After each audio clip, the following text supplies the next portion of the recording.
I don't know why it is today that a lot of people is seeking my opinion on certain aspects and situations going on in this country, but they do. They want to know what Pastor Dow thinks. Well, I'm gonna go hit this one right here. And they was asking me about Donald Trump's speech in reference to or in lieu of the events that is taking place in that communist sheriff's state called David Clark. Boy, if there's ever a sellout and a wicked collaborator, that's him. I mean, that book is definitely out of touch. But anyway, what I do disagree with Trump is his perspective and point of view of kissing up to the police. And I'm going to explain why.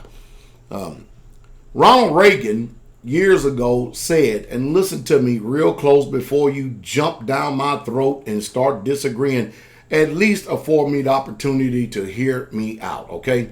Because believe it or not, I actually think that I think rational and sound. And I actually believe what I say, and I think it's the truth. So hear me out. Ronald Reagan said years ago, that government, listen to me, government is not the solution, but government is the problem.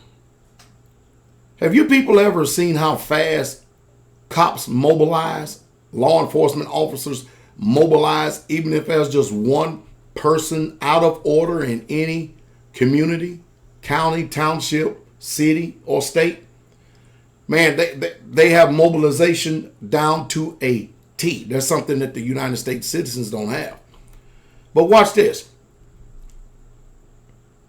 Everything that you see that is going on in our country today in reference to the retaliation against the law enforcement officers or the police or the cops, it's all showing that there's a systemic problem in this country, that we are definitely in a police state.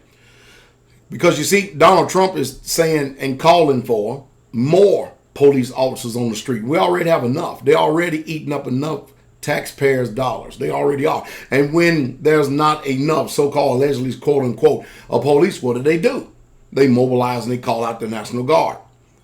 In other words, taking the same sentiments that Ronald Reagan said, that government is not the solution, government is the problem. And the reason why government is the problem, because they simply will not get out of the way and allow the free market system to operate.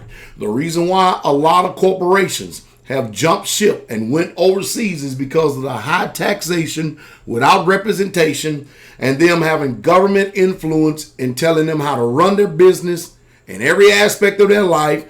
And the people are just simply tired of, even the corporations are simply tired of it. And so they vote with their feet. They just say it makes no difference. We'll take our company, we'll move it to Mexico, we'll move it to China, we'll move it to some third world country, we'll pay them pennies on the dollar, create the same product and still sell it to you dumb, stupid Americans and make an exorbitant profit on it. Hey, that's just the way it is. And guess what? If we still gonna have to pay your taxes anyway, but guess what? We won't be paying as much as we were if we were still having our boots on the ground in this country. So, GAFTA, CAFTA, NAFTA, hey, they did that for you all under Bill Clinton and Hillary Clinton. They sure did. Now, on the flip side, we have a police problem in this country. Who is going to police the police? We have a systemic problem with injustice in this problem. We don't have a justice system. We have a justice system, but it's not for us. It's just for them. It's justice for them and not for us.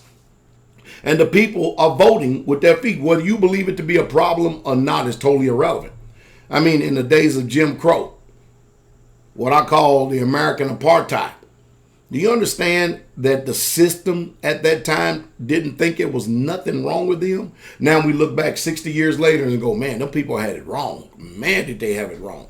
Well, dozen people today don't believe that the system is nothing wrong with it today. But guess what? There's something greatly wrong with it, especially when you have cops killing innocent civilians on the street. Are there people that justly dying? I would happen to say yes, there are. But the problem's so bad that now even innocent people are getting shot and killed on the street. That's because of the policies. of the police department. And that's because whenever you call for more police, you're creating a police state.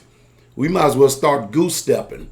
We might as well start bringing back Nazi Germany, because the whole ideal is them to stamp out all residue and resistance, and their answer is more police for unjust police. No, I totally disagree with him on that. And the reason why he can say that is because he's out of touch. He's surrounded by police. He's surrounded by security.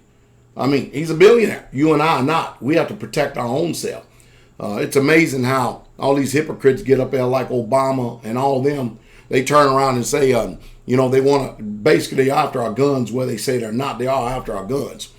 But they sure don't mind being surrounded by 60 and 100 guns, and then Secret Service officers being human shields to protect their sorry ass. They don't mind that at all. So more police is not the solution. The police needs to understand who their masters are, and the police needs to start exercising some professionalism and start showing some tact and respect toward the people that employ them, and then just maybe there will be a change. But until then, having more police is not the answer, because the truth is, you can continue to keep funding and putting more police on the street, but there's still more Americans than there are police, and they're greatly outnumbered. Do they have more firepower? Yeah, but they don't have more people. And that's just the truth. You may disagree with me. That's your prerogative. But putting more police officers on the street that's going to continue to keep with the same attitude of shooting Americans, shoot first and ask questions later because dead men don't talk, that's definitely not the answer. What saith you?